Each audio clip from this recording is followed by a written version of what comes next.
to make sure the two of us, because I think I can see everyone and I want to make sure not everyone is on the screen for the recording.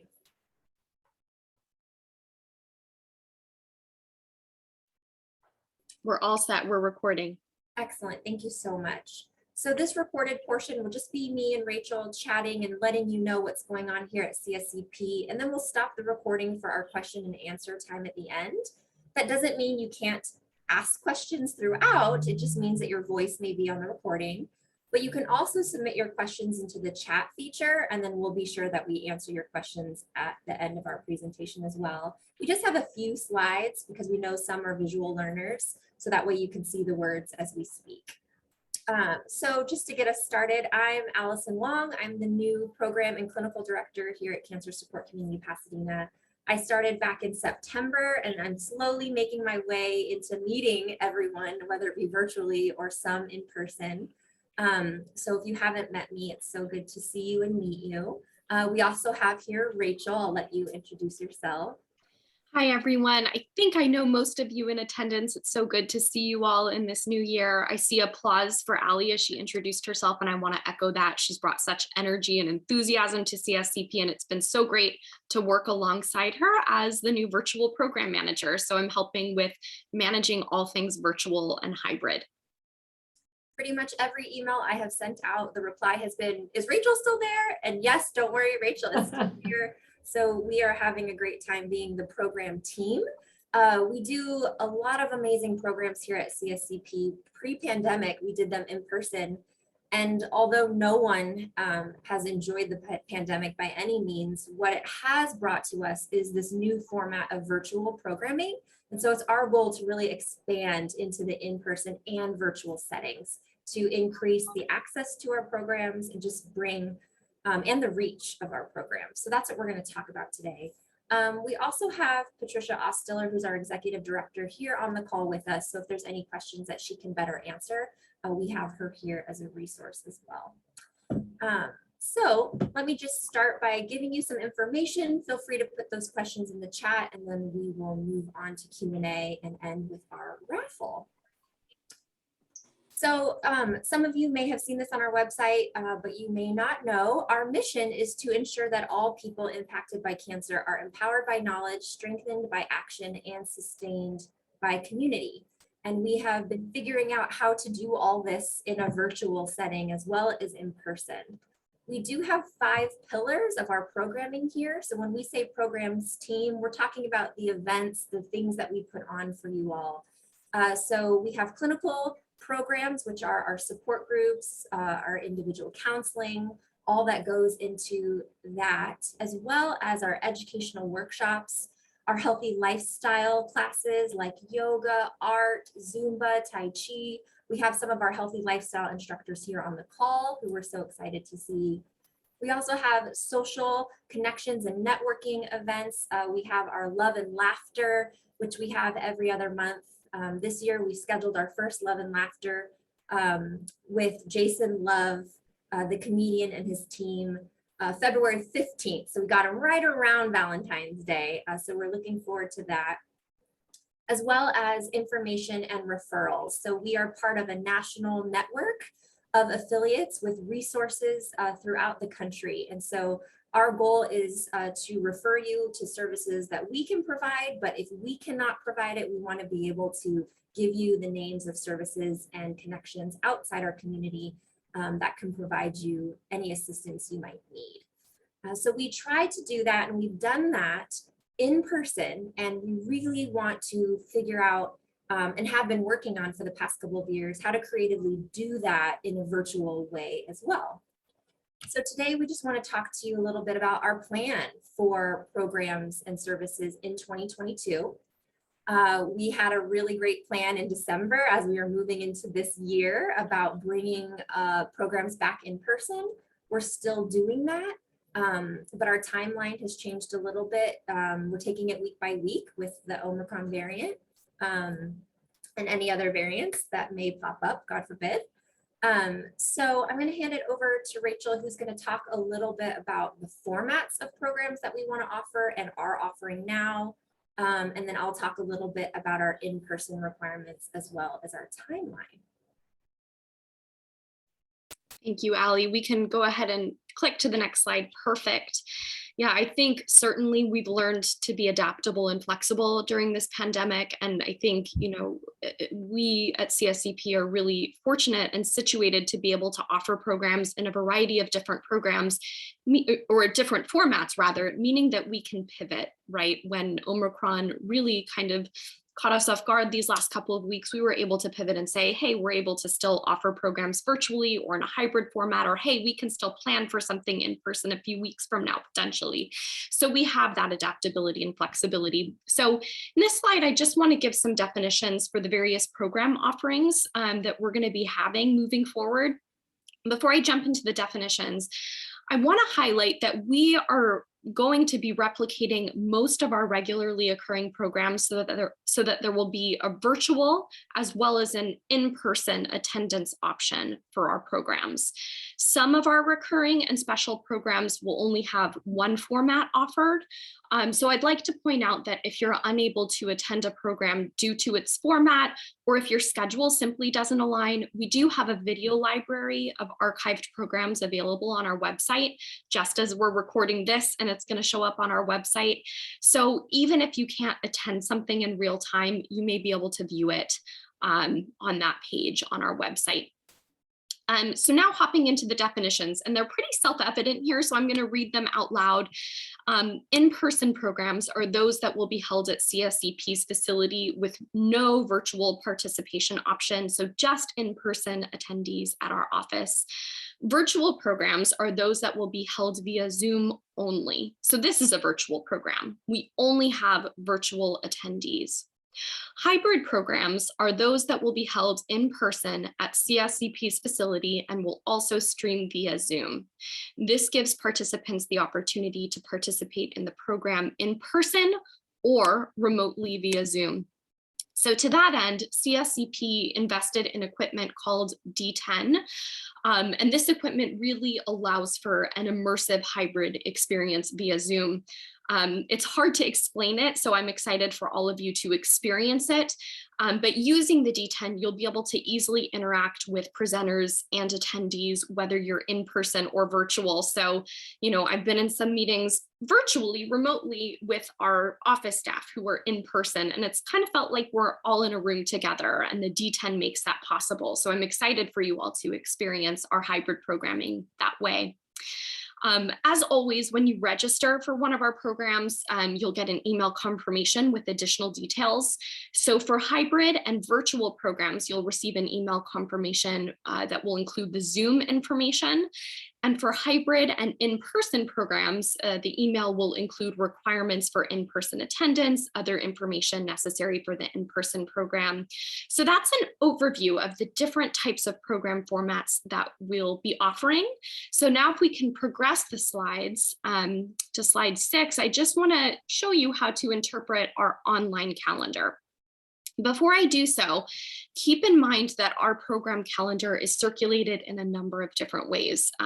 We have our online calendar, which you see a snapshot of right here. We have our weekly email blast, and then we have our printed quarterly calendar. Since we're still in the midst of this pandemic, there's inevitably going to be program format changes throughout each quarter. So with that, I really encourage you to refer to our printed calendar as just a quick reference, but to not rely on that calendar for up-to-date program information. Instead, I'd encourage you to refer to our online calendar as it is continually updated and will reflect the most accurate program information. In a later slide, we'll review how we're going to be communicating program changes when a format changes or things are canceled. We'll go over that in a later slide, but the point that I really wanted to get across here is please do refer to this online calendar as the most up-to-date version of our calendar. So now taking a look at this legend, you'll see that there is a video icon, the Zoom icon. Maybe Ali, you could hover over that. That indicates that it's a virtual program. So you can see circled on this snapshot of our calendar, Mindful Yoga on Saturdays has that video icon in the upper right-hand corner visible. So you can see that it's a virtual only program, only welcoming remote attendees virtually. If you see the little green human icon, that indicates that it's an in-person program only. So not welcoming virtual attendees, just going to be occurring in our office with in-person attendees. So you can see that this upcoming presentation on Saturday the 15th for our Spanish-speaking members is going to be held in person. We don't have any examples of hybrid programs right now in this snapshot, but you'll see that if there is a video icon right next to that little human icon, that means it's a hybrid program. So you have the option to attend either in person or remotely via Zoom. And that's that on that slide. Right, I do want to note this little R with a circle around it. We encourage you all to register. And I'm sorry, this is mislabeled. If the R with a circle around it is red, then that program requires registration. However, if there is a black R with the circle around it, it means that you can register, and we encourage you all to register. So we'll talk about how communication will flow, especially with changes in our programs. If a format changes, we want to make sure we let you all know. By registering for a program, that puts your name on a list of someone who's interested and plans to attend.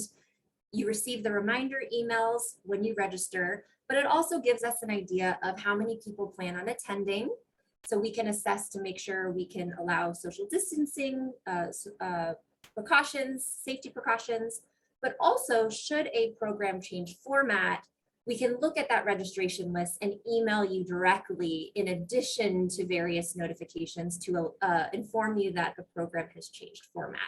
So we always recommend registering because it's just a helpful tool to let us know who may be coming. So I know we've been giving you a lot of information, so please continue to put your questions in the chat if you have any. I want to move on and talk about in-person programs. So specifically, if you choose to attend a program that's in person, what will be required of you to be able to enter into our facility? Our top priority is safety. We want to make sure everyone feels comfortable. We acknowledge that many of our participants are immunocompromised, and so we want to make sure that everyone feels that we have their safety in mind, that we have our community's safety in mind. But we also understand that things may need to be reintroduced slowly and gradually. So upon entering CSCP's facility, you will be asked to show proof of vaccination against COVID-19. And as of January 21st, 2022, we will also be requiring proof of a booster shot.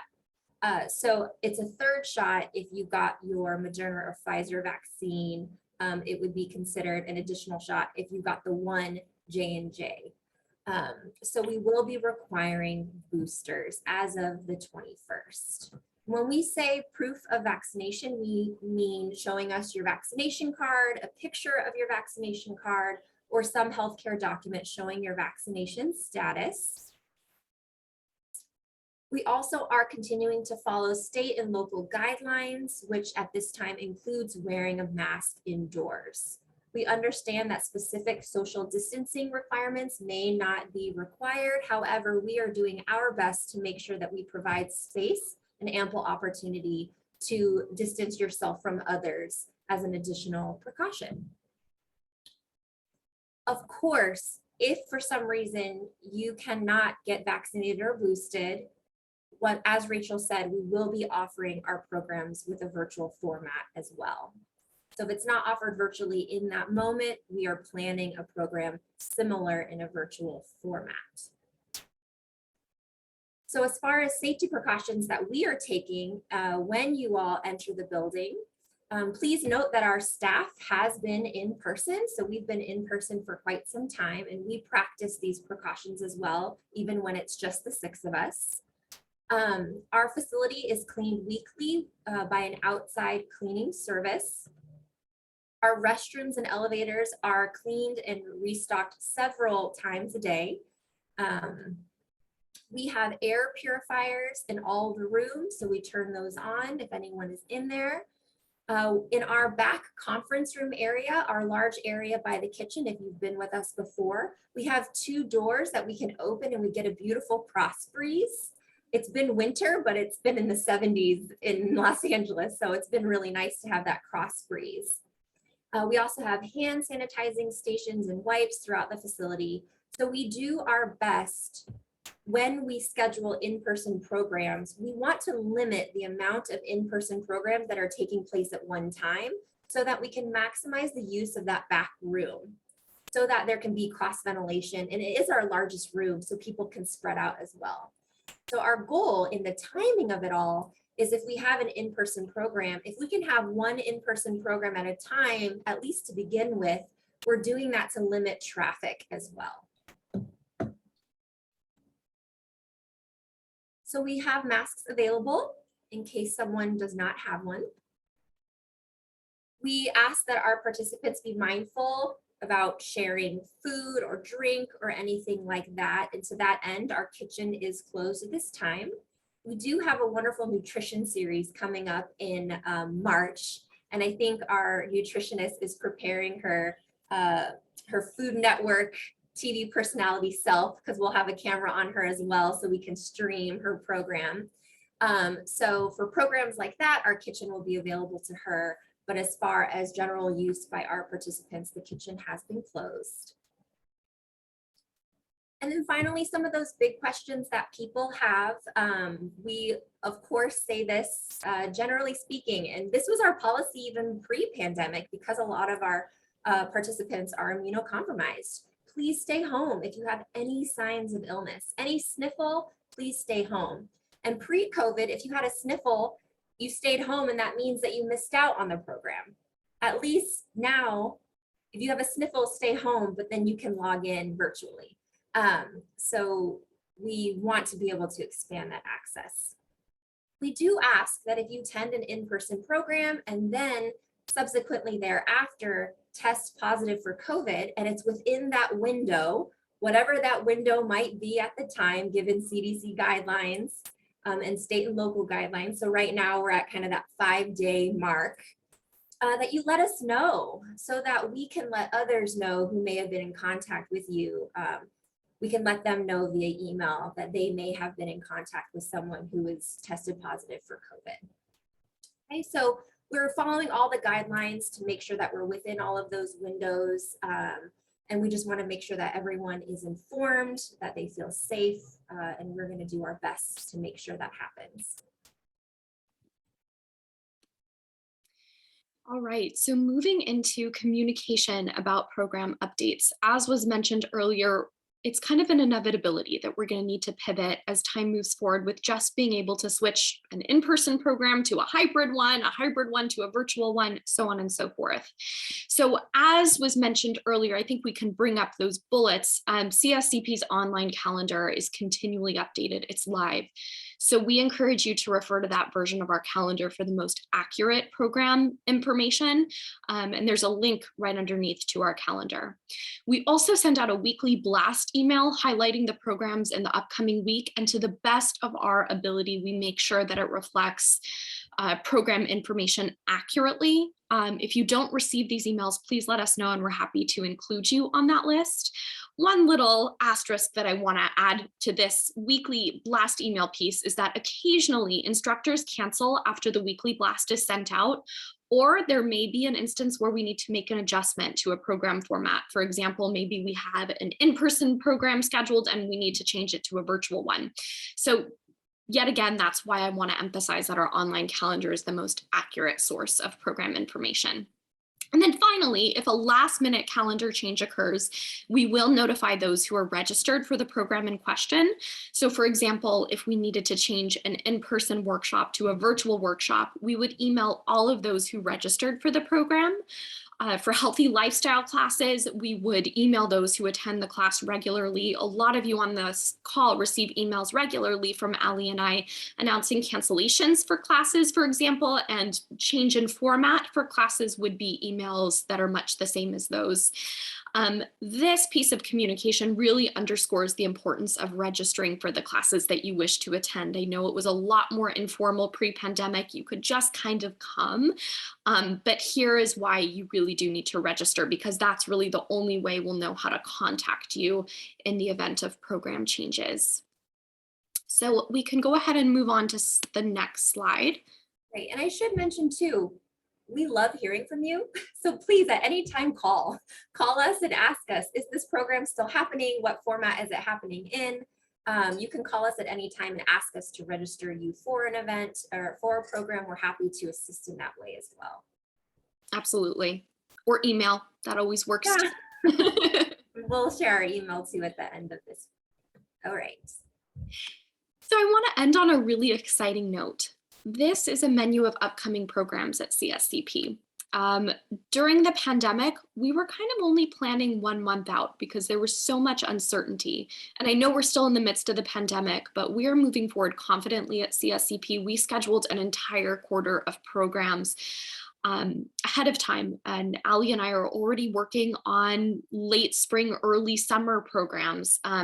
This is exciting, and it also enables us to print our quarterly calendar. A lot of you on this call remember those lovely trifold calendars that we used to have, and I hope that many of you have seen the Q1 2022 calendar. So we continue to look forward to the future to schedule an exciting and robust calendar of programs. And despite uncertainties that continue to exist in the midst of this pandemic, we are absolutely certain that we're going to be able to continue to deliver a variety of informative, supportive, and meaningful programs. And I hope that this list just kind of exhibits exactly that, what we're going to be continuing to offer in a variety of formats as we move forward. I think the take-home message is check our online calendar. On our online calendar, at the very top of it, there is a link that says download our calendar. So if you're interested in seeing our quarterly calendar, it looks so beautiful. Julie, who's on the call, put that together. We recommend downloading that as well, and then continuing to check the online calendar for the updates.